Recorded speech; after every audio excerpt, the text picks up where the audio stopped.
John King was a celebrated animal trainer for the traveling John Robinson Circus.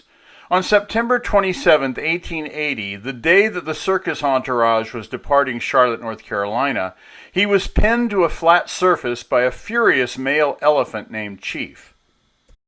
Speculation varied over whether he was crushed against a railroad boxcar or a cage of disorderly lions.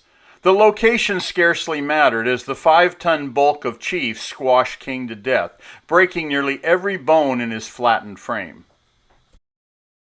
The motive for the attack was immediately questioned, but never entirely determined. One version indicated that King had been drinking all that day, potentially provoking the attack. Another version by a circus employee attributed the elephant's rage to a surge in testosterone, an aggressive hormonal condition called musth that coincides with the mating season, sometimes provoking madness.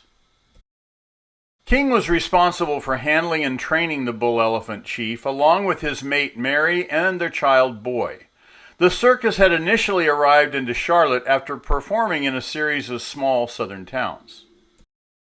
After Chief had smashed his handler, he lumbered along the railroad tracks on Trade Street, cut over to 5th Street, crossed Tryon, and then headed west past a hardware store. Terrified locals rounded up their guns, intending to shoot the rampaging animal. Circus employees finally slowed down Chief on Church Street. He was chained to Mary and his son and hauled back to his cage. John King died the following morning from his injuries. Circus workers transported his coffin on a hearse pulled by 4 white horses to Elmwood Cemetery. Mary and Boy followed behind the funeral process.